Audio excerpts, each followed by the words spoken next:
ಶುದ್ಧ ಬ್ರಹ್ಮಣೇ ನಮಃ.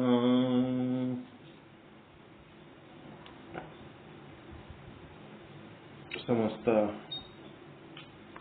ಶುದ್ಧ ಬ್ರಹ್ಮ ಸ್ವರೂಪರಲ್ಲಿ ಅನಂತ ಅನಂತ ಪ್ರಣಾಮಗಳು. ಶ್ರೀಮತ್ ಸಿದ್ಧಾಂತ ಶಿಖಾಮಣಿ ಜಗದಾದಿ ಜಗದ್ಗುರು ರೇಣುಕಾದಿ ಪಂಚಾಚಾರ್ಯರು ಮತ್ತು ಅಗಸ್ತ್ಯಾದಿ ಪಂಚಮಹರ್ಷಿಗಳ ಸಂವಾದ. ಆ ಒಂದು ಸಂವಾದದ ಶ್ಲೋಕಗಳನ್ನು ಶಿವಯೋಗಿ ಶಿವಾಚಾರ್ಯರು ಸಂಗ್ರಹ ಮಾಡಿ ಆ ಸಂಗ್ರಹ ಗ್ರಂಥದ ಒಂದು ಪ್ರವಚನ ಪರಮ ಪೂಜ್ಯ ಮಲ್ಲಿಕಾರ್ಜುನ ಶಿವಯೋಗಿಗಳು ಮಾಡಿದ್ದು. ಆ ಪ್ರವಚನದ ಸಾರ ಸಂಗ್ರಹ ಮಾಡಿ ನಮಗೆಲ್ಲ ಭಾಷ್ಯವನ್ನು ಕರುಣಿಸಿದವರು ಪರಮ ಪೂಜ್ಯ ಸಿದ್ದೇಶ್ವರ ಸ್ವಾಮೀಜಿ, ಬಿಜಾಪುರ ಜ್ಞಾನ ಯೋಗಾಶ್ರಮ.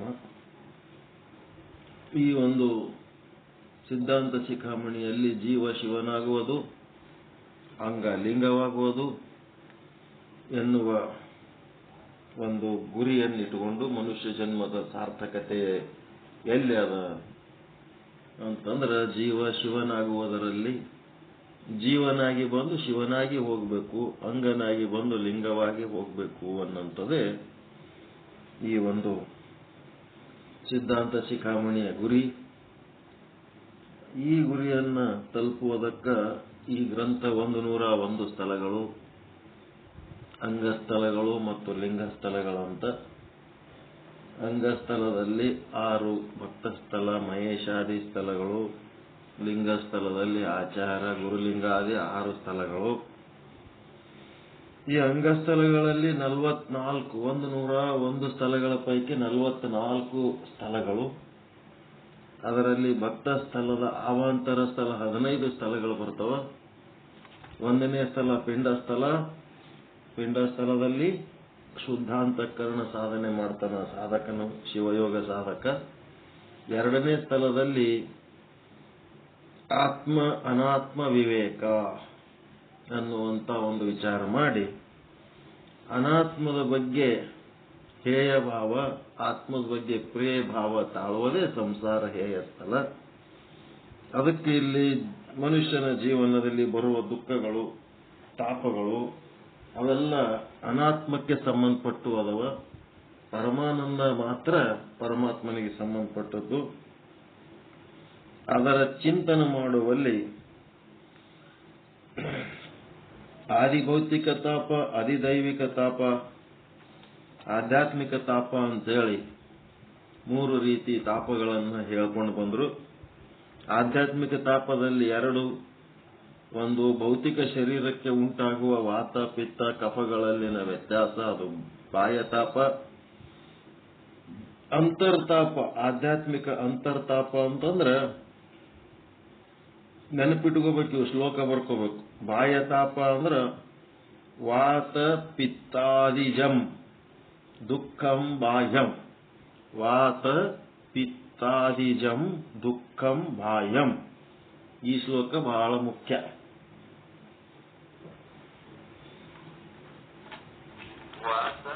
ವಾತ ಪಿತ್ತಾದಿಜಂ ಅಂದ್ರೆ ವಾತ ಪಿತ್ತ ಕಫದಿಂದ ಹುಟ್ಟುವಂತ ದುಃಖಂ. ದುಃಖಂ ಬಾಹ್ಯಂ. ದುಃಖಂ ದುಃಖಂ ಬಾಹ್ಯಂ ಅಂದ್ರೆ ಬಾಹ್ಯ ಆಧ್ಯಾತ್ಮಿಕ ತಾಪ. ಇನ್ನ 2ನೇ ಸೂತ್ರ ಏನ್ ಕೊಟ್ಟಾರ? ರಾಗ ದ್ವೇಷಾದಿ ಸಂಪನ್ನಂ. ರಾಗ ದ್ವೇಷಾದಿ ಸಂಪನ್ನಂ ದುಃಖಂ ಅಂತರಂ. ಆಂತರಂ ದುಃಖಂ ಆಂತರಂ. ರಾಗ ದ್ವೇಷಾದಿ ಸಂಪನ್ನಂ ದುಃಖಂ ಆಂತರಂ. ರಾಗ ದ್ವೇಷ, ಕಾಮ ಕ್ರೋಧ, ಲೋಭ ಮೋಹ, ಮದ ಮತ್ಸರ, ಮತ್ತೇನ್ ಸಂಶಯ, ಮತ್ತಿನ್ನೇನೇನು ಅದವಲ್ಲ ಅವೆಲ್ಲ ಅಂತರ್ ದುಃಖಗಳು, ಆಧ್ಯಾತ್ಮಿಕ ತಾಪ. ಮುಂದೆ ಎರಡನೇದ್ದೇನದ,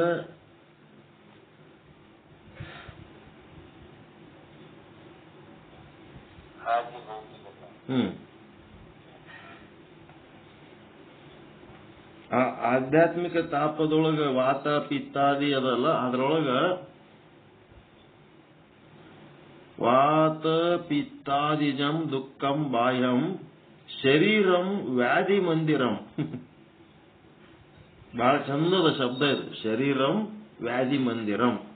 ಈ ಶರೀರ ವಾತ ಪಿತ್ತ ಕಫ ಕೂಡಿ ಅದರೊಳಗೆ ವ್ಯತ್ಯಾಸ ಆಗಿ ಜಡ್ಡಿಗೆ ಬೀಳ್ತದಲ್ಲ, ಆ ಶರೀರ ಎದರ ಮಂದಿರ ಅಂದ್ರೆ ವ್ಯಾಧಿ ಮಂದಿರ, ರೋಗದ್ದೇ ಮನಿ ಅದು.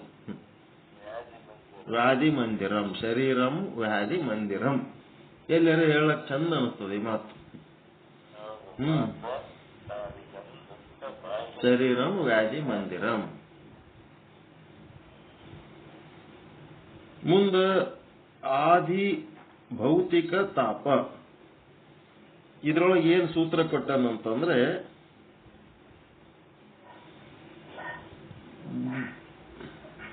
ರಾಜಾದಿ ಭೂತಜಂ, ರಾಜಾದಿ ಭೂತಜಂ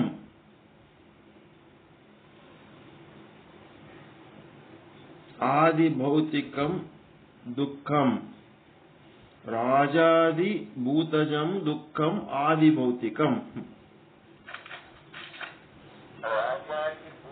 ಭೂತಜಂ ದುಃಖಂ ಆದಿ ಭೌತಿಕಂ.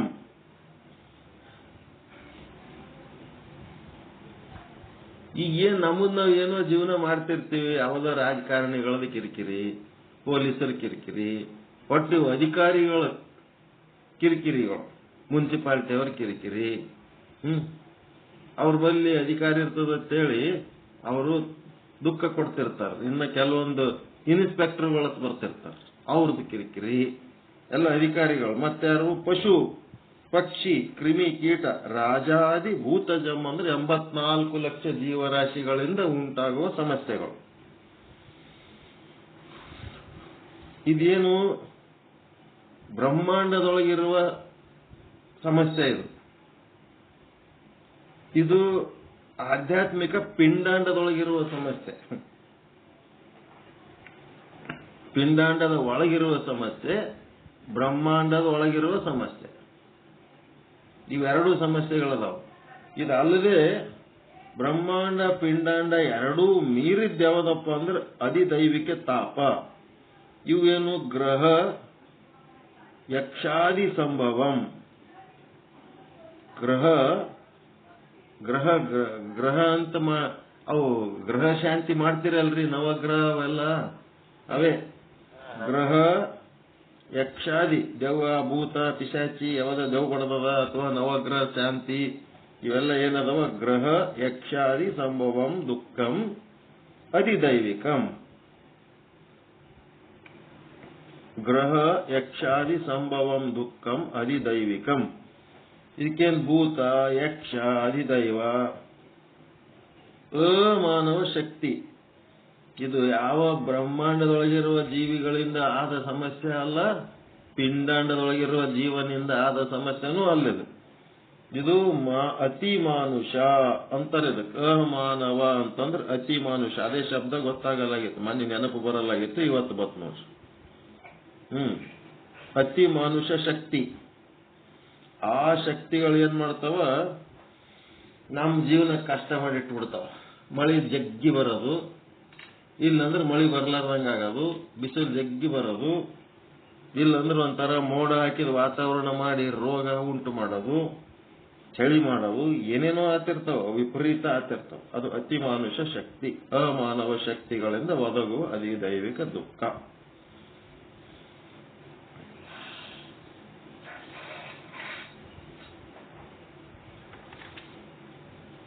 ಒಟ್ಟ ಹಿಂಗೆಲ್ಲ ಅದಾವ.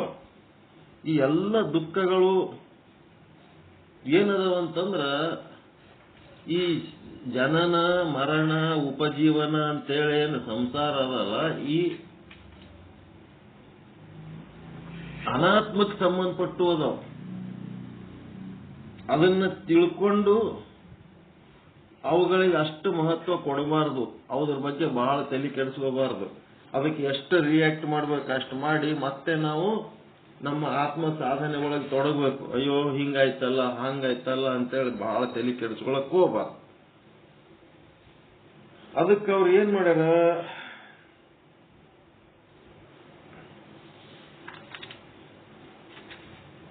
ಇದನ್ನ ಹೆಂಗ್ ಮೇಂಟೈನ್ ಮಾಡ್ಬೇಕಪ್ಪ? ಈ ದುಃಖಗಳನ್ನ ನಾವು ಸುಖಗಳನ್ನಾಗಿ ಮಾಡ್ಕೋಬೇಕಾಗಿದೆ. ದುಃಖ ಸುಖ ಮಾಡ್ಕೋಬೇಕಾದ್ರೆ ಹೆಂಗ ಅಂದ್ರೆ ಆಧ್ಯಾತ್ಮಿಕ ಸುಖ ಇದು ಎಲ್ಲಿ ಯಾರು ಹೇಳಿಲ್ಲ. ಆಧ್ಯಾತ್ಮಿಕ ದುಃಖದ ಹೇಳ್ಯಾರ ಎಲ್ಲರೂ. ಆಧ್ಯಾತ್ಮಿಕ ಸುಖದ ಬಗ್ಗೆ ಸಿದ್ದೇಶ್ವರ ಸ್ವಾಮಿಗಳು ಒಂದೇ ಹೇಳಿದ್ದು. ಏನದ ಆಧ್ಯಾತ್ಮಿಕ ಸುಖ ಅಂತಂದ್ರ ವಾತ ಪಿತ್ತ ಕಫ ಅವ್ರ ಸಮತೋಲನ ಕೆಡಲಾರ್ದಂಗ ನೋಡ್ಕೋಬೇಕಷ್ಟೆ. ಅವ್ರ ಸಮತೋಲನ ಹಾಳು ಮಾಡ್ಕೊಂಡಿಕ್ಕೆ ಅನಾರೋಗ್ಯ ಮಾಡ್ಕೊಳ್ಳೋದ್ರ ಬದಲಿ ಅವ್ರ ಸಮತೋಲನ ಉಳಿಸ್ಕೊಂಡು ಹೋಗ್ಬೇಕು. ಅದು ನಮ್ಮ ಕೈಯಾಗೆ ಆದ. ಏನ್ ಬೇಕಾದ್ರೂ ತಿನ್ಬೇಕು, ಏನ್ ಬೇಕಾದ್ರೂ ಮಾಡಿ ಹೆಂಗೆಂಗೋ ಮಾಡಿ ಆರೋಗ್ಯ ಕೆಡಿಸ್ಕೊಳ್ಳೋದ್ರ ಬದಲಿ ದೇಹದ ಆರೋಗ್ಯ ಕಾಪಾಡಬೇಕು. ಆಧ್ಯಾತ್ಮಿಕ ಸುಖ ಅಂತಾರೆ ಇದಕ್ಕೆ. ಆರೋಗ್ಯ ಕಾಪಾಡ್ಕೊಳ್ತಿರಲ್ಲ ಅದು ಎಂತದಂತಂದ್ರ ವೇದಾಂತದೊಳಗೆ ಅದಕ್ಕೆ ಆಧ್ಯಾತ್ಮಿಕ ಸುಖ ಅಂತ. ದೇಹದ ಆರೋಗ್ಯ ಸಂಪಾದಿಸುವುದು. ಮತ್ತೆ ಬುದ್ಧಿಯ ಪಟುತ್ವ. ಬುದ್ಧಿಗೇಡಿಯಾಗಿ ಸಿಟ್ಟಿಗೆ ಬಂದು ಜಗಳ ಮಾಡಿ ಒದರಾಡಿ ಸೊಕ್ಕ ತೋರಿಸಿ ಹೊಟ್ಟೆ ಕಿಚ್ಚು ಮಾಡಿ ಅವೆಲ್ಲ ಮಾಡೋದ್ರಿಂದ ಅಪ್ರಿಯ ಆಗ್ತೀವಿ. ಸುಮ್ ಸಂಶಯ ಪಟ್ಟುಕೊಳ್ಳೋದು. ಅದಕ್ಕೇನ್ ಮಾಡ್ಬೇಕು, ಬುದ್ಧಿವಂತರಾಗಿ ಅವುಗಳ ಬಗ್ಗೆ ಒಂದು ಹ್ಯಾಂಡ್ಲಿಂಗ್ ಕೆಪಾಸಿಟಿ ಬರಬೇಕು. ಸಿಟ್ಟಿಗೆ ಬರ್ಬೇಕಾದ್ರೆ ಯಾವಾಗ ಬರ್ಬೇಕು, ಯಾವಾಗ ಬರಬಾರ್ದು, ಯಾರ ಮೇಲೆ ಸಿಟ್ಟಿಗೆ ಬರ್ಬೇಕು, ಯಾರ ಮೇಲೆ ಸಿಟ್ಟಿಗೆ ಬರಬಾರ್ದು.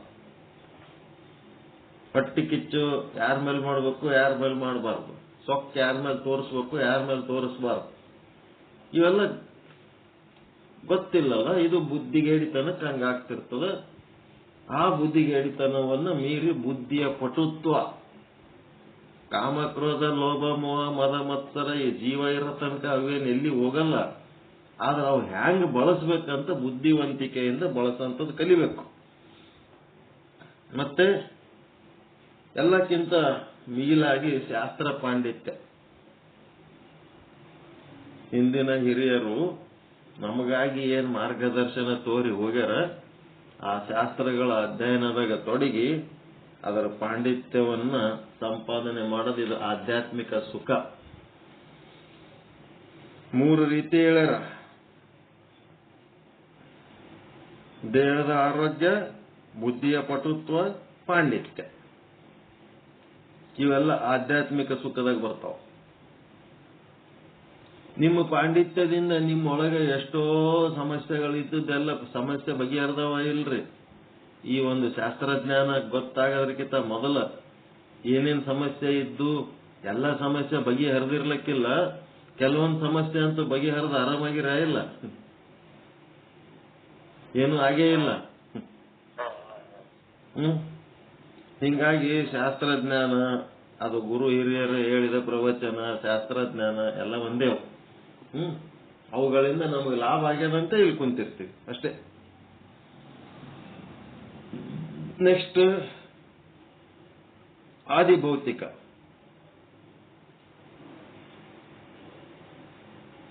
ಆದಿಭೌತಿಕ ಸುಖ ಏನ್ ಮಾಡ್ಬೇಕಿಲ್ಲಿ? ರಾಜ ಪಶು ಪಕ್ಷಿ ಕ್ರಿಮಿ ಕೀಟಾದಿಗಳ ತೊಂದರೆ ಇಲ್ಲದಂತೆ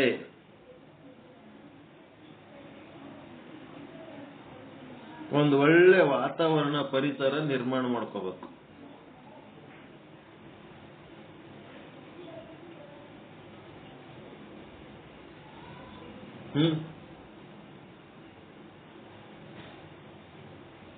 ಹೆಂಗ ಹುಳ ಉಪ್ಪಡಿಗಳು ಅಪಾಯಕಾರಿ ಪ್ರಾಣಿಗಳು, ಜೀವಿಗಳು, ಅವುಗಳಿಂದ ಜೀವ ರಕ್ಷಣೆ ಮಾಡ್ಕೊಳಕ ಸೇಫ್ಟಿ ನೋಡ್ಕೋಬೇಕು. ರಾಜ ಮಹಾರಾಜರು, ದೊಡ್ಡವರು, ಅಧಿಕಾರಿಗಳು ಅವ್ರ ಜೊತೆಗೆ ಒಳ್ಳೆ ಸಂಬಂಧ ಇಟ್ಟುಕೊಂಡು, ಗುರು ಹಿರಿಯರ ಜೊತೆಗೆ ಒಳ್ಳೆ ಸಂಬಂಧ ಇಟ್ಟುಕೊಂಡು, ಅವರೇ ನಮಗ ಪ್ರೀತಿಯಿಂದ ಗೌರವದಿಂದ ನೋಡುವ ರೀತಿಯಲ್ಲಿ ನಮ್ಮ ವ್ಯಕ್ತಿತ್ವ ಇರಬೇಕು. ಒಳ್ಳೆ ವಾತಾವರಣ, ಪರಿಸರ ಉಂಟು ಮಾಡಬೇಕು. ಇದಕ್ಕೇನಂತಾರ? ರಾಜ, ಪಶು, ಪಕ್ಷಿ, ಕ್ರಿಮಿ, ಕೀಟಾದಿಗಳ ತೊಂದರೆ ಇಲ್ಲದಂತೆ ಕಾಪಾಡಬೇಕು. ಈಗ ಹೆಂಗದ, ಕೆಲವೊಂದು ಸಂಬಂಧ ಇರ್ತಾವ, ಕೆಲವೊಂದು ಸಂಬಂಧ ಇರಲ್ಲ. ಆದ್ರೂ ಒಬ್ರು ಯಾರೋ ಏನೋ ಹೇಳಕ್ ಬರ್ತಿರ್ತಾರ. ಬಂದ ಹೊತ್ನಾಗ ಅದು ನೀನ್ ಯಾರು ಹೇಳಕ್ಕ, ನಿನಗೇನ್ ಸಂಬಂಧ, ಹಿಂಗೆಲ್ಲ ಅವ್ರ ಸಂಗಟ ವಾದ ಮಾಡಬಾರ್ದು. ಚಲೋದ್ ಹೇಳ್ಯಾರ ಅಂದ್ರೆ ಒಪ್ಕೋಬೇಕು. ಆಯ್ತ್ರಿ, ಮಾಡೋಣ. ನೀವು ಮಾಡ್ರೇ ಬಿಡ್ರೇ, ಅಟ್ಲೀಸ್ಟ್ ಮಾತಿನಿಂದ, ಹೃದಯದಿಂದ, ನಯ ವಿನಯದಿಂದ ನಡ್ಕೊಂಡ್ರೆ ಒಳ್ಳೆ ವಾತಾವರಣ. ನಿನ್ಗೆ ಅದಕ್ಕೆ ಬೇಕು, ನಾವ್ ಹೆಂಗಾರ ಇರ್ತೀವಿ, ನಮ್ ಸುದ್ದಿ ನಿಮ್ಗೆ ಯಾಕ, ನಿಮ್ ತಂಟೆಗೆ ನಾವು ಬಂದಿವೇನು, ನಮ್ ತಂಟೆಗೆ ಬಂದ್ರೆ ಸುಮ್ ಬಿಡಲ್ಲ, ಇವೆಲ್ಲ ಕೋಚಷ್ಟಿ ಮಾತುಗಳು, ಮಂದಿ ತಲೆ ಕೆಡಿಸೋ ಮಾತುಗಳು. ಅಂತವೆಲ್ಲ ಮಾತಾಡಬಾರ್ದು. ಒಳ್ಳೆ ವಾತಾವರಣ, ಒಳ್ಳೆ ವಿಚಾರಗಳು ಯಾರೇ ಹೇಳಲಿ, ಯಾವಾಗೇ ಹೇಳಲಿ, ಒಪ್ಪುಗಳಂತ ಒಂದು ನಯ ವಿನಯ ಇರಬೇಕು. ಒಳ್ಳೆ ವಾತಾವರಣ ನಿರ್ಮಾಣ ಮಾಡಬೇಕು. ಇದೇನಂತಾರ ಕೌನ್ಸಿಲಿಂಗ್ ಅಂತಾರ. ಒಬ್ರಿಗೊಬ್ರು ಕೌನ್ಸಿಲಿಂಗ್ ಮಾಡಿ ಒಬ್ರಿಗೊಬ್ರು ತಿಳುವಳಿಕೆ ಹೇಳಿಕೊಂಡು ಸರಿ ಮಾಡಿಕೊಂಡು ಹೋಗ್ಬೇಕು. ನೆಕ್ಸ್ಟ್, ಅಧಿದೈವಿಕ ಸುಖ. ಇವಕ್ಕೇನ್ ಮಾಡಬೇಕು? ಭೂತ ಯಕ್ಷಾದಿಗಳಿಂದ ಆಗುವ ಪ್ರತಿರೋಧ ತಪ್ಪಿಸುವುದಕ್ಕ ಅನುಕೂಲ ಸಹಾಯ ದೊರೆತರೆ ಅದು ಅಧಿದೈವಿಕ ಸುಖ. ಯಾವ ದೇವರ ಅಥವಾ ದೆವ್ವ, ಭೂತ, ಪಿಶಾಚಿಗಳ ಕಾಟ ನಿಮಗದ, ಅವು ನಿಮಗೆ ಅನಾನುಕೂಲ ಮಾಡ್ತಿದ್ದು ಅಂತಂದ್ರ ಆ ಶಕ್ತಿಗಳನ್ನ ನೀವು ಏನ್ ಮಾಡಬೇಕು? ನೀವು ಅನುಕೂಲಕ್ಕೂ ಉಪಯೋಗ ಮಾಡ್ಕೊಳ್ಳೋಂತ ಒಂದು ಟೆಕ್ನಿಕ್ ಕಲಿಬೇಕು.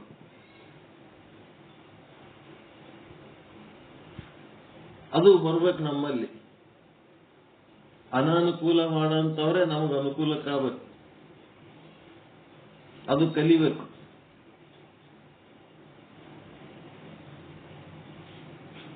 ಇವತ್ತೊಬ್ಬ ಯಾವನೋ ಬಂದು ನಿಮ್ ಸಂಗಡ ಜಗ್ಗಿ ಒದರಾಡಿದ್ನಂತ ತಿಳ್ಕೊಳ್ರಿ. ಒದರಾಡಿದ ಹೊತ್ನಾಗ ಅವನ ಸಂಗಡ ನೀವು ಒದರಾಡಿಕೆ ತಲೆ ಕೆಡಿಸ್ಕೊಳಕ್ ಹೋಗ್ಬಾರ್ದು. ನೀವ್ ಹೆಂಗಿರ್ಬೇಕು ಹಂಗೆ ಸ್ಟ್ಯಾಂಡರ್ಡ್ ಆಗಿರ್ಬೇಕು. ಇದ್ದು ಇವನ್ ಬಲ್ಲಿ ಇಂಥದೊಂದು ಕೆಪಾಸಿಟಿ ಆದಲ್ಲ, ಈ ಕೆಪಾಸಿಟಿ ನಮಗ ಅವಶ್ಯಕತೆ ಬಿದ್ದಾಗ ಇವನಿಗೆ ಉಪಯೋಗ ಮಾಡ್ಕೊಳಕ್ ಬರ್ತದ, ಅವನ್ ಕೆಪಾಸಿಟಿ ಅವ ತೋರಿಸ್ಕೊಂಡ ಅಂತೇಳಿ ಉಪಯೋಗ ಆಗ್ತಾರ ಇಲ್ಲ ಅವರು. ಅವ್ರ ಸಂಗಟ ಪ್ರೀತಿಲಿಂತಿದ್ದೇವಂದ್ರೆ ಕೆಲವೊಬ್ರು ಬುದ್ಧಿಲಿಂತ ಭಾರಿ ತಲೆ ಓಡಿಸಿ ಮಾತಾಡೋರು ಇರ್ತಾರ, ಕೆಲವರು ಜೋರ್ ಒದರಾಡೋರು ಇರ್ತಾರ, ಕೆಲವರು ಹೊಡೆದಾಡೋರು ಇರ್ತಾರ. ಅವು ನಿಮ್ಮ ಅನುಕೂಲಕ್ಕೆ ಬಳಸ್ಕೊಳಕ್ ಬರ್ತದಂತೇಳಿ ತಲೆ ಓಡಿಸ್ಬೇಕು. ಬಿಟ್ಟಿಕೆ ನಮ್ಮ ಮೇಲೆ ಒದರಾಡಾರ, ನಮ್ಮ ಸಂಗಡ ಜಗಳಕ್ಕೆ ಬಿದ್ದಾರ, ಅವ್ರ ಸಂಗಡ ದ್ವೇಷ ಸಾಧಿಸ್ಲಕ್ ಹೋಗ್ಬಾರ್ದು. ನೀವು ಸ್ಟ್ಯಾಂಡರ್ಡ್ ಆಗಿದ್ರಿ ಅಂತಂದ್ರ ಆ ದುಷ್ಟಶಕ್ತಿಗಳೇ ನಿಮಗ ಸಹಾಯಕ್ಕೆ ಬರ್ತಾವ, ಅನುಕೂಲಕರೇ ಆಗ್ತಾವ. ಹೆಂಗಂತಾರೆ? ಹಂಗ ದೇವತೆಗಳ ಸಮಸ್ಯೆಗಳಿದ್ದು ಅಂತಂದ್ರು ಸಹಿತ ಆ ದೇವತೆಗಳು ಸಂಪ್ರೀತರಾಗುವ ರೀತಿಯಲ್ಲಿ ನಮ್ಮ ನಡೆ ನುಡಿಗಳಿದ್ದು ಅಂತಂದ್ರೆ ನಾವು ಆ ದೇವತೆಗಳಿಂದ ಅನುಕೂಲತೆಗಳನ್ನ ಪಡ್ಕೋತೀವಿ. ಆ ರೀತಿಯಾದಂತ ಅಧಿದೈವಿಕ ಸುಖ ಪಡ್ಕೊಳ್ಳುವಂತ ಒಂದು ರೂಢಿ ಅಥವಾ ಗುರಿ ಅಥವಾ ಸಾಧನೆ, ಪ್ರಯತ್ನ ನಾವು ಮಾಡ್ತಾ ಇರಬೇಕು.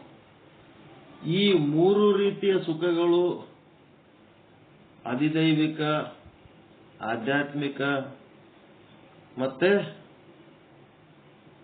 ಆದಿಭೌತಿಕ ಸುಖಗಳು ಮತ್ತು ದುಃಖಗಳು. ನೀವು ಬೇಕಾದ ಸರ್ಕಸ್ ಮಾಡಿದ್ರೂ ಸಹಿತ ಅಲ್ಲಿ ದುಃಖನೂ ಶಾಶ್ವತ ಇಲ್ಲ, ಸುಖನೂ ಶಾಶ್ವತ ಇಲ್ಲ. ತಿಳಿತ್ರ? ದುಃಖ ಸುಖ ಇವೆರಡೂ ಶಾಶ್ವತ ಅಲ್ಲ. ಈ ಮೂರು ವಿಧ ಸುಖಗಳು ಶಾಶ್ವತವಲ್ಲ, ಇವು ಕ್ಷಣಿಕ. ಆದುದರಿಂದ ನಿಜವಾದ ಸಾಧಕ ಈ ಸುಖಗಳಲ್ಲಿಯೂ ಕೂಡ ಹೇಯ ಭಾವನೆ ತಳೆದು ಅವನ್ನೂ ವರ್ಜಿಸುತ್ತಾನೆ. ಸುಖಗಳನ್ನೂ ತ್ಯಾಗ ಮಾಡ್ತಾನ, ದುಃಖಗಳನ್ನೂ ತ್ಯಾಗ ಮಾಡ್ತಾನೆ. ಯಾವುದರೆ ಸ್ವಲ್ಪ ನಮಗೆ ಕಂಫರ್ಟ್ ಅನ್ಸದ ಅಂತಂದ್ರೆ ನಾವೇನ್ ಮಾಡ್ಬಿಡ್ತೀವಿ, ಅದರದೇ ಆದ ಒಂದು ಅನುಕೂಲದಾಗ ಜೀವನ ಕಳಿಬೇಕಪ್ಪ ಅನ್ನಿಸ್ತಿರ್ತದೆ. ಆದ್ರೆ ಅದು ಶಾಶ್ವತ ಇರ್ತದೆ ಅನ್ನೋದು ಇರಂಗಿಲ್ಲ. ಅದಕ್ಕೆ ನಿಮ್ಮ ಬ್ಯಾಲೆನ್ಸ್ನಾಗ ನೀವು ಇರ್ಬೇಕು. ಕಂಫರ್ಟ್ ಝೋನ್ ಅಂತ ಒಂದು ಅದ, ಅನುಕೂಲ ಬದುಕಿಗೆ ಒಂದು ಏನೋ ಅನುಕೂಲ ಮಾಡ್ಕೊಂಡಿವಿ, ಈ ಅನುಕೂಲ ಕಡಿತನ ಹಿಂಗೆ ಇರ್ತದ ಅಂತೇಳಿ ತಿಳ್ಕೊತೀವಲ್ಲ, ಅದ್ರಾಗ ಈಶ್ವರ ಏನ್ ಮಾಡ್ತಾನ, ನಮ್ಮ ಗಟ್ಟಿತನ ಪರೀಕ್ಷೆ ಮಾಡ್ಲಕ್ ನಾವೇನ್ ಅನುಕೂಲಕ್ಕೆ ತಿಟ್ಕೊಂಡಿರ್ತೀವಿ ಅವ್ ಒಂದಿಟ್ಟು ಅನನುಕೂಲ ಮಾಡಿ ಮಾಡಿ ತೋರಿಸ್ತಿರ್ತಾನೆ. ಅದಕ್ಕೆ ನಾವ್ ಹೆಂಗಿರ್ಬೇಕು? ಸುಖನೂ ಶಾಶ್ವತ ಅಲ್ಲ, ದುಃಖನೂ ಶಾಶ್ವತ ಅಲ್ಲ ಅಂದ್ರೆ ಹೆಂಗಿರ್ಬೇಕು ನಾವು? ಒಂದು ಗಿಡದ ಟೊಂಗೆಯ ಮೇಲೆ ಒಂದು ಪಕ್ಷಿ ಕುಳಿತಿದೆ. ಒಂದು ಗಿಡದ ಟೊಂಗೆಯ ಮೇಲೆ ಒಂದು ಪಕ್ಷಿ ಕುಳಿತಿದೆ. ಅದೇ ಟೊಂಗೆಯ ಮೇಲೆ ಇನ್ನೊಂದು ಪ್ರಾಣಿನೂ ಕೂತದ. ಅದು ಮಂಗೆ ಇರ್ಬೋದು, ಅಥವಾ ಹಾವು ಇರ್ಬೋದು, ಮತ್ತಿನ್ಯಾವುದೋ ಒಂದು ಪ್ರಾಣಿ ಇರ್ಬೋದು. ಆ ಪಕ್ಷಿನೂ ಅದೇ ಟೊಂಗಿ ಮೇಲೆ ಕೂತದ, ಇನ್ನೊಂದು ಪ್ರಾಣಿನೂ ಅದೇ ಟೊಂಗಿ ಮೇಲೆ ಕುಂತವ. ಆ ಟೊಂಗಿ ಅಕಸ್ಮಾತ್ ಪಡ್ರಕ್ಕತ್ ಮುರಿದ್ ಬಿತ್ತಂತಂದ್ರ ಆ ಟೊಂಗಿ ಸಮೇತ ತೆಳಗ ಯಾವದ್ ಬೀಳ್ತದ? ಪ್ರಾಣಿ ಬೀಳ್ತದ, ಪಕ್ಷಿ ಬೀಳ್ತದ. ಪ್ರಾಣಿ ಬಿದ್ದ್ಬಿಡ್ತದ. ಯಾಕಂದ್ರ ಅದು ತನ್ನ ಭಾರ ಎಲ್ಲ ಆ ಟೊಂಗಿ ಮೇಲೆ ಹಾಕೊಂಡು ಕೂತ್ಬಿಟ್ಟದ. ಹಾವಾದ್ರೂ ಅಷ್ಟೇ, ಕೋತಿ ಆದ್ರೂ ಅಷ್ಟೇ, ಯಾವ್ದಾದ್ರು. ಆದ್ರ ಹಕ್ಕಿ ಆ ಒಣಗಿದ ಟೊಂಗೆ ಮೇಲೆ ಕೂತದಂದ್ರೂ ಸಹಿತ ಆ ಟೊಂಗೆ ಮುರಿದು ಬಿತ್ತಂತಂದ್ರೆ ಆ ಟೊಂಗೆಯ ಬಲದ ಮೇಲೆ ಅದು ಅವಲಂಬಿಸಿಲ್ಲ, ಅದು ತನ್ನ ರೆಕ್ಕೆಯ ಬಲದ ಮೇಲೆ ತಾನು ಅವಲಂಬಿಸ. ಹೀಗಾಗಿ ತನ್ನ ರೆಕ್ಕೆಯ ಬಲದಿಂದ ಅದು ತಾನು ರಕ್ಷಣೆ ಹೊಂದಿಬಿಡ್ತದೋ. ಹಂಗ ನಾವ್ ಎಲ್ಲೇ ಕೂತರೂ ಸಹಿತ ಹ್ಯಾಂಡ್ರಿ ಇರ್ಬೋದು, ಗಾಂಡ್ರಿ ಇರ್ಬೋದು, ಮಕ್ಕಳಿರ್ಬೋದು, ಸೊಸೆ ಇರ್ಬೋದು, ಮಗಳಿರ್ಬೋದು, ಅಳಿಯ ಇರ್ಬೋದು, ನಾವೇನ್ ಮಾಡ್ತೀವಿ, ಅವ್ರ ಸಂಗಟ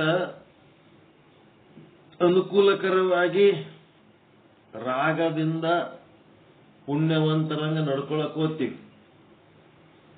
ಅವ್ರು ತಮ್ಮ ಸ್ವಭಾವ ಹೆಂಗದ ಹಂಗೆ ತೋರಿಸ್ತಾರ. ಅವ್ರು ನಮ್ ಸಲುವಾಗಿ ಅವ್ರ ಯಾಕೆ ಚೇಂಜ್ ಆಗ್ತಾರ? ಅವ್ರ ಹೆಂಗಿರ್ಬೇಕು ಹಂಗೆ ಇರುತ್ತೆ. ಆ ಸಮಯದಲ್ಲಿ ನಮ್ಮ ಸ್ವಾನುಭಾವದ ಸುಖದೊಳಗೆ ನಾವು ಇರಲಿಲ್ಲ, ನಮ್ಮ ಸುಖ ಅವ್ರ ಮೇಲೆ ಡಿಪೆಂಡ್ ಇತ್ತು ಅಂತಂದ್ರೆ ಎಷ್ಟು ಸಮಸ್ಯೆ ಆಗ್ತದ? ನಮ್ಮ ಸುಖ, ನಮ್ಮ ಆನಂದ ಆ ಇತರ ವಸ್ತುಗಳ ಮೇಲೆ, ಇತರ ಜೀವಿಗಳ ಮೇಲೆ ಅವಲಂಬನ ಇತ್ತು ಅಂತಂದ್ರೆ ಅವು ಏನಾರ ಹಿಂದಕ್ಕೆ ತರ್ಕೊಂಡು ಕಳೆದು ಏನಾರ ಆಯ್ತು ಅಂತಂದ್ರೆ ಎಷ್ಟು ದುಃಖ ಆಗ್ತದ. ಅದಕ್ಕೆ ನಾವು ಎದುರಾಗಿರ್ಬೇಕು, ನಮ್ಮ ಸ್ವಾನುಭಾವದ ಆನಂದದೊಳಗೆ ನಾವಿರಬೇಕು. ಯಾವ ವಸ್ತುವು ನಮ್ಮ ಆನಂದಕ್ಕೆ ಕಾರಣ ಆಗಿರಬಾರ್ದು, ಯಾವ ವ್ಯಕ್ತಿನೂ ನಮ್ಮ ಆನಂದಕ್ಕೆ ಕಾರಣ ಆಗಿರಬಾರ್ದು. ಬೇರೆ ಹೊರಗಿನ ವಸ್ತು, ವ್ಯಕ್ತಿ, ಜೀವ, ಪ್ರಾಣಿ, ಪಶು, ಕ್ರಿಮಿ, ಕೀಟ ಏನದವ ಅವುಗಳ ಮೇಲೆ ನಮ್ಮ ಆನಂದ ಡಿಪೆಂಡ್ ಇತ್ತು ಅಂತಂದ್ರೆ ಅವು ಸರ್ವಾದವು ಅಂತಂದ್ರೆ ಎದೆ ಹೊಡ್ಕೊಂಡು ಸತ್ತೋಗ್ಬಿಡ್ತೀವಿ.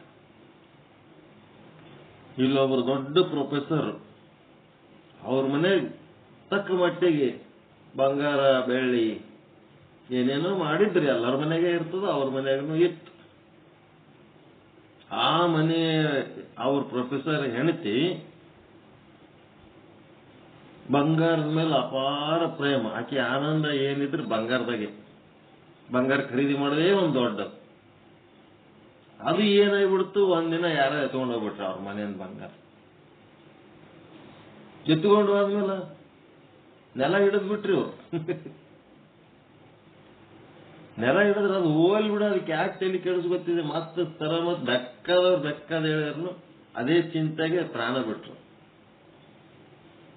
ಅಂದ್ರೆ ಏನಾಯ್ತು, ಅವರ ಸುಖ ಆ ವಸ್ತುವಿನ ಮೇಲೆ ಡಿಪೆಂಡ್ ಇತ್ತು. ಆ ವಸ್ತು ಹೋಯ್ತು ಅಂದ್ರೆ ಇವ್ರ ಪ್ರಾಣನೂ ಅದ್ರ ಜೊತೆಗೆ ಹೋಗ್ಬಿಡುತ್ತೆ. ಹೆಂಡ ಕುಣಿಯವ ಹೆಂಡದ ಮೇಲೆ ಪ್ರಾಣ ಇಟ್ಕೊಂಡು ಕೂತಿದ್ನಂತಂದ್ರೆ ಹೆಂಡ ಕುಡಿಯೋದು ಬಿಡಿಸಿದ್ರೆ ಅವ ಸತ್ತೋಗ್ಬಿಡ್ತಾನೆ. ನಮ್ಮಲ್ಲಿ ಪ್ರೊಫೆಸರ್ ಊರ್ಲಕ್ಕೊಂಡು ಸತ್ತ ಹೆಂಡ ಕುಡಿಯೋದು ಬಿಡಿಸಿದ್ದಕ್ಕೆ. ಹಂಗ ಈ ಸುಖನೂ ಶಾಶ್ವತ ಅಲ್ಲ, ದುಃಖನೂ ಶಾಶ್ವತ ಅಲ್ಲ. ನಾವ್ ಹೆಂಗಿರ್ಬೇಕಪ್ಪ ಅಂತಂದ್ರ ನಮ್ಮ ಸ್ವಾನುಭಾವದ ಆನಂದದಲ್ಲಿ ಸ್ವತಂತ್ರವಾಗಿ ಇರಬೇಕು. ಅದನ್ನೇ ಅವ್ರು ಹೇಳ್ತಾರೆ. ಈ ಮೂರೂ ವಿಧ ಸುಖಗಳು ಶಾಶ್ವತವಲ್ಲ, ದುಃಖಗಳೂ ಶಾಶ್ವತವಲ್ಲ, ಎಲ್ಲ ಕ್ಷಣಿಕ. ಆದ್ದರಿಂದ ನಿಜವಾದ ಸಾಧಕ ಈ ಸುಖಗಳಲ್ಲಿಯೂ ಹೇಯ ಭಾವನೆ ತಳೆದು ಅದನ್ನು ವರ್ಜಿಸುತ್ತಾನೆ. ವಿಷಯ ಆಶೆ ಎಂದರೆ ತಾಪ ಅಗ್ನಿಗೆ ಸುರಿದ ತೈಲ. ಈ ವಿಷಯಗಳು, ಈ ಆಶೆಗಳು, ಈ ಸಂಸಾರದಾಗ ಏನದವಲ್ಲ, ಆಲ್ರೆಡಿ ಈ ತಾಪಗಳದವ ನಮಗೆ. ನಮ್ಮ ಶರೀರದ ತಾಪಗಳು ಆಧ್ಯಾತ್ಮಿಕ ತಾಪ, ನಮ್ಮ ಮನಸ್ಸಿನ ತಾಪಗಳು ಆಂತರಿಕ ಆಧ್ಯಾತ್ಮಿಕ ತಾಪ. ಶರೀರ ಎರಡದವಲ್ಲ, ಒಂದು ಸ್ಥೂಲ ಒಂದು ಸೂಕ್ಷ್ಮ. ಮನಸ್ಸಿನೊಳಗಿರುವ ಅಜ್ಞಾನ ಆಂತರಿಕ ತಾಪ. ಶರೀರ ಸಪ್ತಧಾತುಮಯ ಅನ್ನಮಯ ಶರೀರ, ಅದು ಬಾಹ್ಯದ ತಾಪ. ಮತ್ತೆ ಆದಿ ಭೌತಿಕ ತಾಪ, ನಮ್ಮ ಸುತ್ತಮುತ್ತಲಿನ ಪರಿಸರದಿಂದ ಉಂಟಾಗದ ಆದಿ ಭೌತಿಕ ತಾಪ. ಅದಲ್ಲದೆ ಮತ್ತೆ ಪರಮಾತ್ಮನಿಂದ ದೆವ್ವಭೂತ ಪಿಶಾಚಿ ಅತಿ ಮಾನುಷ ಶಕ್ತಿಗಳಿಂದನೂ ಕೆಲವೊಂದು ಸಮಸ್ಯೆಗಳು ಇವೆಲ್ಲ ಅದಾವ. ಇವೆಲ್ಲ ಇದ್ದಾಗ ಮತ್ತೆ ಆ ಸಂಸಾರದೊಳಗೆ ಇನ್ನೊಂದಿಷ್ಟು ಆಸೆ ಪಡೋದು, ಅದೇ ವಿಷಯಕ್ಕೆ ನಾವು ಹೆಚ್ಚು ಗಮನ ಜಾಸ್ತಿ ಕೊಟ್ಟೆವಂತಂದ್ರ ಅದು ಹೆಂಗದಂತಂದ್ರ ಬೆಂಕಿಗೆ ತಂದು ತನಗ್ ಬಿಟ್ರೆ ಅದು ತಾನೇ ಆರಿ ಹೋಗ್ತದೆ. ಬೆಂಕಿಗೆ ತಂದು ಅದ್ರ ಪಾಡಿಗೆ ಅದಕ್ಕೆ ಬಿಟ್ರೆ ತಾನೇ ಆರಿ ಹೋಗ್ತದೆ. ಅದಕ್ಕೆ ಇನ್ನೂ ಒಂದಿಟ್ಟು ತುಪ್ಪ, ಇನ್ನೂ ಒಂದಿಟ್ಟು ಕಟ್ಟಿಗೆ ಕೊಟ್ಕೋತಾದ್ರೆ ಅಂದ್ರೆ ಅದು ಹಂಗೆ ಉರ್ಕೋತೇ ಇರ್ತವೆ. ಅದಕ್ಕೆ ತಾಪದ ಸೂತ್ರ ಹೇಳಕತ್ತಾರ ಅವರು. ತಾಪದ ಸೂತ್ರ, ತಾಪ ಎಲ್ಲಿ ಬೆಳಿಲಕತ್ತದಂದ್ರ ವಿಷಯದ ಅಪೇಕ್ಷೆ ಏನದಲ್ಲ, ವಿಷಯಾಸಕ್ತಿ ಏನದಲ್ಲ, ವಿಷಯ ಭೋಗ ಏನದಲ್ಲ, ಇದರ ಆಸೆ ಏನದಲ್ಲ, ಈ ಆಸೆನೇ ಏನ್ ಮಾಡ್ಲಕತ್ತದ, ಅಗ್ನಿಗೆ ಸುರಿಯುವ ತೈಲ. ಅದು ಬೆಳೆದಷ್ಟು ತಾಪ ಹೆಚ್ಚು. ನೀವು ಎಷ್ಟೆಷ್ಟು ಹೆಚ್ಚು ಆಸೆ ಪಟ್ಕೋತ ಹೋಗ್ತೀರಿ ಅಷ್ಟಷ್ಟು ಅದರ ತಾಪ ಹೆಚ್ಚಾಕೋತ ಹೋಗ್ತದ. ಅದಕ್ಕೆ ಸಾಧಕ ಏನ್ ಮಾಡಬೇಕು, ಆಸೆಯನ್ನ ಬಾಡಿಸಬೇಕು. ಆಸೆಯನ್ನ ಬೆಳೆಸಬಾರ್ದು, ಆಸೆಯನ್ನ ಬಾಡಿಸಬೇಕು. ನಮ್ಗೆ ಅದಕ್ಕೆ ಬೇಕು ಬಿಡಪ್ಪ, ಅದು ಇಲ್ಲ ಅಂತಂದ್ರೆ ನಮ್ಮ ಜೀವನ ನಡೆಯಂಗಿಲ್ಲೇನು ಅಂಥೇಳಿ ನಾವು ಅತ್ಯಂತ ಸರಳ ಜೀವನ ನಡೆಸಬೇಕು. ಅದರ ಬಗ್ಗೆ ತಲೆ ಕೆಡಿಸ್ಕೊಳ್ಳಕ್ ಹೋಗಬಾರ್ದು. ಸಾಧಕ ಆಸೆಯನ್ನ ಬಾಡಿಸಬೇಕು, ದೇವ ಕೃಪೆಗಾಗಿ ಪ್ರಾರ್ಥಿಸಬೇಕು. ನಾವು ಒಂದು ಕಾರ್ ತೊಳಕ್ ಬರಂಗಿಲ್ಲ, ನಮ್ಮ ಕಾರ್ ತೊಳಕ್ ಆಗಂಗಿಲ್ಲೇನ್ರಿ? ಕಾರ್ ತಗೊಂಡು ದೇಶವೆಲ್ಲ ತಿರುಗಲಿಕ್ಕೆ ಬರಲ್ಲ, ನಮ್ಗೆ ಆಗಲ್ಲ. ಎಲ್ಲರಿಗೆ ಆಯ್ತು. ಕಾರ್ ತೊಳೋದೇನು ದೊಡ್ಡ ವಿಷಯ ಏನೋ? 6 ಲಕ್ಷ 8 ಲಕ್ಷ ಕೊಟ್ರೆ ಕಾರ್ ಆರಾಮ್ ತಗೊಂಡು ತಿರುಗಾಡ್ಬೋದು. ಆದ್ರಂತವ್ ಯಾವ ಆಸೆಗಳು ಬೇಡ. ಎದಕ್ಕೆ ಬೇಕು? ಏನ್ ಅವಶ್ಯಕತೆ ಏನದಂತ? ಎದಕ್ಕೆ ಆಸೆ ಪಡಬೇಕು? ಈ ಲೌಕಿಕ ಭೋಗದ ಆಸಕ್ತಿ ಏನದಲ್ಲ, ಅದರ ಆಸೆಯನ್ನ ಬಾಡಿಸಿ ದೇವರ ಕೃಪೆಗಾಗಿ ಆಸೆ ಮಾಡಬೇಕು, ಭಗವತ್ ಕೃಪೆಗಾಗಿ ಆಸೆ ಮಾಡಬೇಕು. ಅಂತ ಭಗವತ್ ಕೃಪೆಗಾಗಿ ಆಸೆ ಮಾಡುವ ಪ್ರಾರ್ಥನೆ ಚನ್ನಬಸವಣ್ಣನವರ ವಚನದೊಳಗೆ ಆದ ಆ ಪ್ರಾರ್ಥನೆಯ ವಚನ ನಾಳೆ ಸಂಸಾರ ಹೇಯ ಸ್ಥಳದ ವಚನ ನಾಳೆ ಹೆಂಗ ಪ್ರಾರ್ಥನೆ ಅಂದ್ರೆ ಏನಿರಬೇಕು, ಹೆಂಗಿರಬೇಕು ಅನ್ನೋದಕ್ಕೊಂದು ಸ್ಟ್ಯಾಂಡರ್ಡ್ ಪ್ರಾರ್ಥನೆ ಅದ. ಪ್ರಾರ್ಥನೆ ನಾಳೆ ಕಲಿಯೋಣ. 10 ಗಂಟೆ ಸಮಯ ಆಯಿತು. ಎಲ್ಲರಿಗೂ ಒಳಿತಾಗಲಿ, ಎಲ್ಲರಿಗೂ ಶುಭವಾಗಲಿ. ಪರಮಾನಂದ ಪ್ರಾಪ್ತಿ ಭವ, ಸರ್ವ ದುಃಖ ನಿವೃತ್ತಿ ಭವ, ಇಷ್ಟಾರ್ಥ ಸಿದ್ಧಿರಸ್ತು. ಯಶಸ್ವಿ ಭವ, ಯಶಸ್ವಿ ಭವ. ಜೈ ಶುದ್ಧ ಬ್ರಹ್ಮ, ಜೈ ಜೈ ಶುದ್ಧ ಬ್ರಹ್ಮ. ಓಂ ಶಾಂತಿ ಶಾಂತಿ ಶಾಂತಿ. ಶರಣು ಶರಣಾರ್ಥಿ. ಸಂಜೆ ಪಾಠಗಳು ಬಹಳ ತಪ್ಪಿಸ್ಲಕತ್ತೀರಿ. ಆದಷ್ಟು ಅಟೆಂಡ್ ಆಗಿ ಆ ಪಾಠದೊಳಗಿನ ಆಧ್ಯಾತ್ಮಿಕ ಮಹತ್ವವನ್ನು ಗ್ರಹಣ ಮಾಡಿ ಪರಮಾನಂದ ಪ್ರಾಪ್ತಿ, ಸರ್ವ ದುಃಖ ನಿವೃತ್ತಿ ರೂಪ ಮೋಕ್ಷ ಹೊಂದಿರಿ ಅಂತ ಹೇಳುವ ಮೂಲಕ ಈ ಚಿಂತನವನ್ನು ನಿಮ್ಮೆಲ್ಲರ ಪಾದಗಳಿಗೆ ಅರ್ಪಿಸ್ತಾ ಇದ್ದೇನೆ. ಎಲ್ಲರಿಗೂ ಶರಣು ಶರಣಾರ್ಥಿಗಳು. ಎಲ್ಲರಿಗೂ ಶರಣು ಶರಣಾರ್ಥಿ.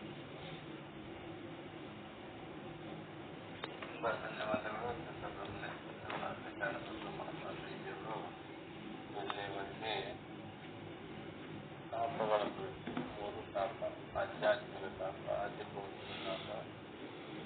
ದೈವಿಕ ತಾಪ, ಮುಖ ಇವರ ಕುರಿತು ನಮಗೆ ಉಪದೇಶ ಮಾಡಿದ್ರು. ಮಂಗಲಾಚರಣೆ. ಓಂ ಪೂರ್ಣಮದ ಪೂರ್ಣಮಿದಂ ಪೂರ್ಣಾತ್ ಪೂರ್ಣಮುದಚ್ಯತೆ ಪೂರ್ಣಸ್ಯ ಪೂರ್ಣಮಾದಾಯ ಪೂರ್ಣಮೇವಾವಶಿಷ್ಯತೆ. ಶಾಂತಿ ಶಾಂತಿ ಶಾಂತಿ. ಪರಮಾನಂದ ಪ್ರಾಪ್ತಿ ಭವ, ಸರ್ವ ದುಃಖ ನಿವೃತ್ತಿ ಭವ, ಇಷ್ಟಾರ್ಥ ಸಿದ್ಧಿರಸ್ತು. ಯಶಸ್ವಿ ಭವ, ಯಶಸ್ವಿ ಭವ. ಓಂ ಶಾಂತಿ ಶಾಂತಿ ಶಾಂತಿ. ಎಲ್ಲರಿಗೂ ಶರಣ ಶರಣಾರ್ಥಿಗಳು. ಓಂ